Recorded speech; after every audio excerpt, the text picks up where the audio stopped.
블로그 글이 상위 노출될지 안 될지는 글쓰기 전에 알 수 있습니다. 경쟁자가 누구인지 얼마나 잘하는 사람인지 파악하면 이기는 싸움만 할 수 있지 않을까요? 그 분석을 엑셀로 자동화했습니다. 대장, 막내, 고인물 이 세 가지만 기억하시면 됩니다. 기관총 엑셀입니다. 자, 이렇게 뷰 탭이 최상단에 있고 1탭, 2탭 있죠. 검색량도 충분한 키워드 탐나지 않으신가요? 파란색이 많을수록 빨간색이 적을수록 상위 노출하기 쉬운 키워드입니다. 그런데 상위 노출은 제로섬 게임이죠. 누군가를 제치고 올라가야 되니까요. 경쟁자 블로그가 센지 안 센지는 어떻게 알 수 있을까요? 다이아 로직, C랭크 로직 복잡한 이론이 많은데 저는 그냥 정말 쉽게 1방문자 수가 몇이냐 이것 하나로 간소화했습니다. 그래도 대부분 맞아 떨어집니다. 자, 하나 예로 들어볼게요. 통합 검색에다 검색을 해보면 검색 결과에 분명히 뜨는 이 블로그가 많은데 이 중에서 방문자 수가 가장 많은 대장 블로그가 있을 것이고 방문자 수가 가장 적은 막내 블로그가 있을 거예요. 여기서 두 가지 전략을 짤 수 있습니다. 대장 블로그보다 방문자 수가 높으면 이 키워드로 글을 썼을 때 상위 노출할 확률이 매우 높습니다. 가장 센 대장보다 내가 더 세니까요. 그런데 대장보다는 낮지만 막내보다 방문자 수가 높으면 최상단은 아니더라도 1페이지 어딘가에 그래도 낑겨서 노출은 될 수 있다 이런 거예요. 근데 만약 내가 막내보다 방문자 수가 적다면 글을 너무 잘 써서 반응도를 확 높이지 않는 이상 1페이지에 노출하기는 쉽지 않을 거다 미리 예상을 할 수 있는 거죠. 그래도 괜찮습니다. 이 키워드는 잠시 넘어가고 다른 만만한 키워드에 상위 노출해서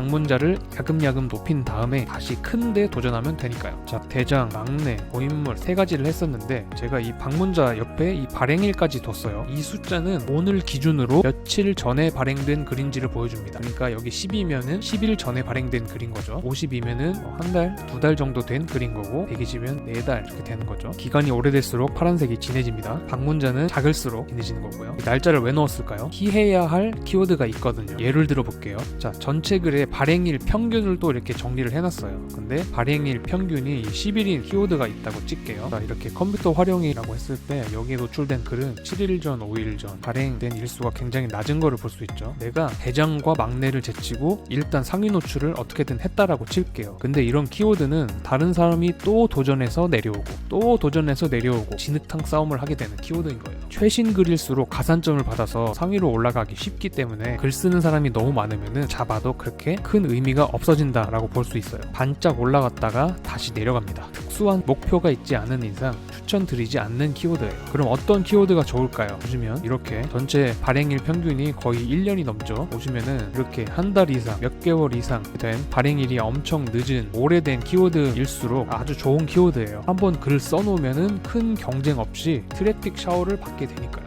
검색량이 15,400, 9,400인데 오래전 발행된 이 글들이 아직도 상위 노출돼서 이 트래픽을 받고 있습니다. 자, 그리고 마지막 이 고인물이 뭘까요? 고인물은 상위 노출된 블로그 중 가장 오래전에 발행된 글을 말합니다. 만약에 글 개수가 6개인데 그 중에서 가장 오래전에 발행된 글을 제가 고인물이라고 정했어요. 찐 고인물이 이런 경우입니다. 1방문자 수가 그렇게 높지 않은데 심지어는 막내랑 똑같은데 정말 오랜 기간 상위 노출되어 있는 경우 912니까 거의 3년 안 되게 여기 상위 노출되어 있는 글인 거죠. 이런 경우가 고인물입니다. 뭔가 이유가 있겠죠. 글을 정말 잘 써서 사람들이 오래 봤거나 특정 분야에 전문적으로 글을 많이 발행했던 사람을 고인물이라고 말합니다. 예를 들어서 엑셀 관련 콘텐츠를 100개 이상 꾸준히 발행한 사람이 반짝 한두 개 올린 사람보다 노출이 잘 되겠죠. 즉 특정 분야의 고인물일 확률이 높습니다. 다시 말해 C랭크 알고리즘이라고도 부릅니다. 특정 분야의 전문성이 높은 블로그는 관련 키워드에 가산점을 받아서 상위 노출에 유리하다 이런 내용이 있습니다. 그러면은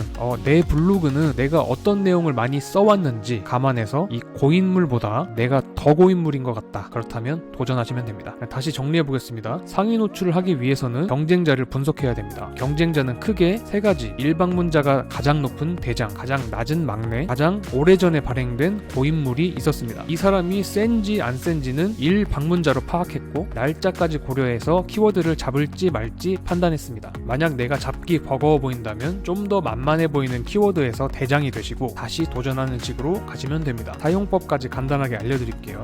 삭제를 누르고 키워드를 이렇게 불러옵니다. 예를 들어서 엑셀 이런 식으로 검색을 계속 하는 거예요. 그로 쭉 키워드를 불러오고, 자, 키워드를 불러오는 방법은 영상 상단에 더 자세하게 영상으로 정리했으니까 그걸 참고해주세요. 그 다음 조회를 누릅니다. 완료. 다 불러왔으면은 그 다음에 오른쪽에 있는 조회를 한 번 더 눌러줍니다. 그럼 이렇게 나머지 빈 칸들을 채워서 대장이 어떤지 막내가 어떤지 고인물이 어떤지 전체의 경향이 어떤지를 볼 수 있습니다. 이렇게 플러스를 누르면 1탭부터 15탭까지 이렇게 나오고요. 다시 마이너스로 없애보겠습니다. 자, 이렇게 다 불러왔죠.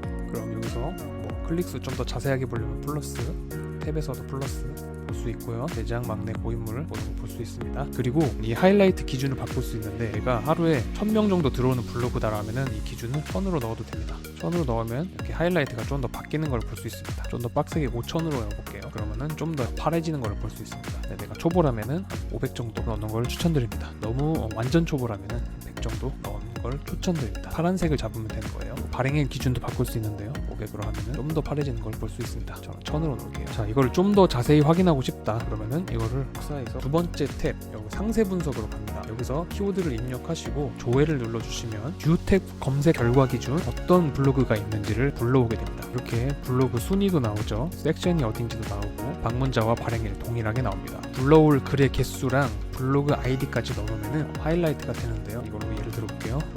보면 자 보시면은 내 블로그 아이디를 여기다 적어 놓으면은 내 블로그가 어디에 있는지 이렇게 하이라이트 돼서 보여지기까지 됩니다. 자, 여기까지고요. 복잡한 키워드 분석은 프로그램에게 맡기시고 남은 시간은 글 퀄리티 높이는 데 투자하세요. 감사합니다.